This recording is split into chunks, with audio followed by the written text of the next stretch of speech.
Bismillahirrahmanirrahim. Assalamualaikum warahmatullahi wabarakatuh.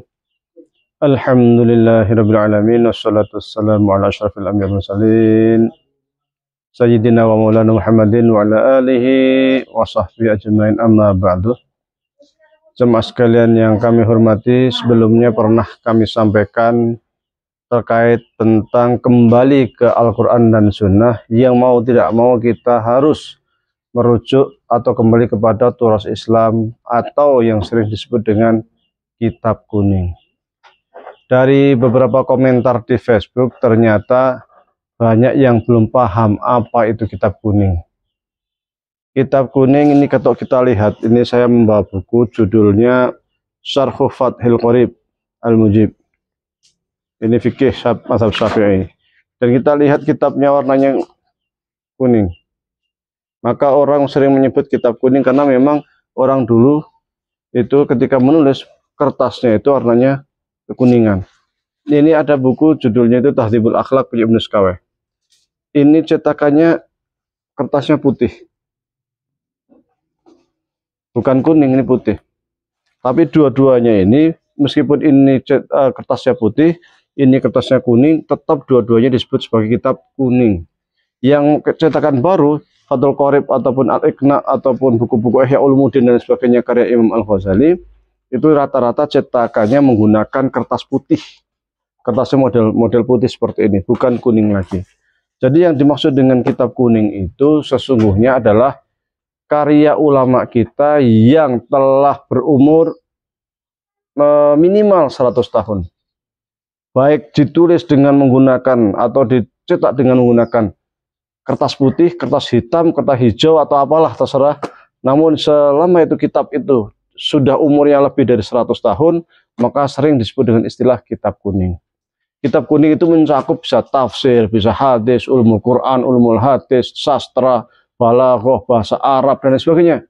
Semua karya ulama kita. Bahkan mungkin kedokteran seperti Al-Qanun fi Tibb punya Ibnu Sina, atau Al-Hawi, kedokteran juga karya Imam Razi, atau Al-Hay'ah, buku astronomi, karya Ibnu Sina. Itu semua itu, meskipun dia itu bicara tentang astronomi, geografi, ataupun geologi, lain sebagainya, namun karena umurnya itu sudah melebihi 100 tahun, meskipun dicetak ulang dengan kertas putih, itu namanya kitab kuning. Jadi kitab kuning sekadar hanya istilah. Dalam bahasa Arab, kadang juga digunakan istilah kutubus sofra, kitab kuning juga. Tapi yang lebih terkenal adalah turos. Apa itu turos? Turos itu arti aslinya peninggalan. Peninggalan masa lalu itu namanya turos. Peninggalan masa lalu itu sungguhnya banyak, macam-macam. Bisa berupa budaya, bisa berupa bahasa, sosiokultural, dan lain sebagainya. Namun ketika kita mengatakan turos Islam, seringnya itu dikonotasikan dengan kitab-kitab peninggalan para ulama kita terdahulu. Seperti Ihya Ulumuddin, itu arti kitab turos itu. Termasuk kitab-kitab hadis.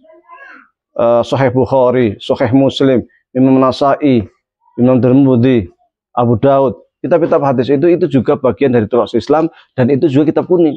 Sehingga ketika kita mengatakan kembali ke Quran Sunnah itu otomatis kembali ke kitab kuning, ya iya, karena otomatis kita harus baca hadis. Hadisnya di mana? Hadis ditulis oleh Imam Bukhari dalam Sahih Bukharinya. Berarti Sahih Bukhari itu kitab kuning. Sahih Muslim berarti kitab kuning. Imam Tirmidzi itu kitab kuning. Mau nggak mau akan merujuk ke sana. Nggak mungkin kemudian kita tuh tidak merujuk kitab kuning sama sekali. Kita keliling cari hadis sendiri. Karena yang ini sudah siap gitu.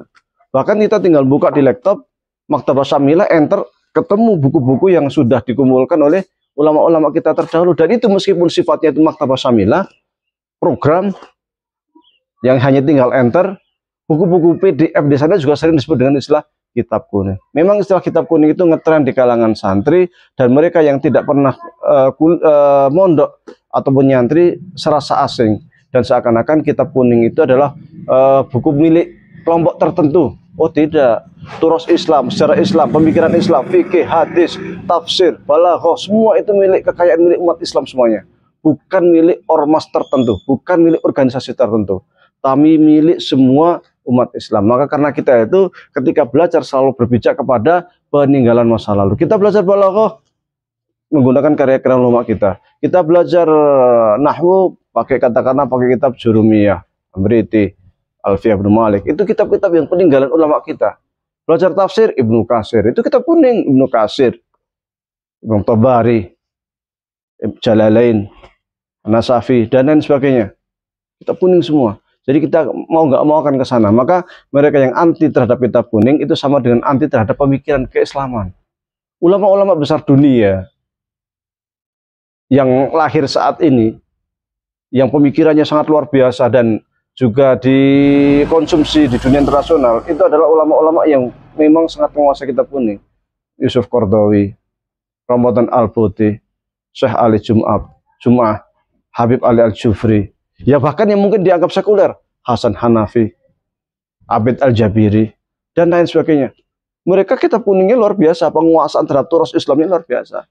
Maka ketika kita hendak mengkaji turas Islam, hendak mengkaji pemikiran Islam, mau tidak mau, kita harus mengkaji pemikiran Islam klasik, atau yang sering disebut dengan istilah kitab kuning. Jadi jangan alergi dengan istilah kitab kuning.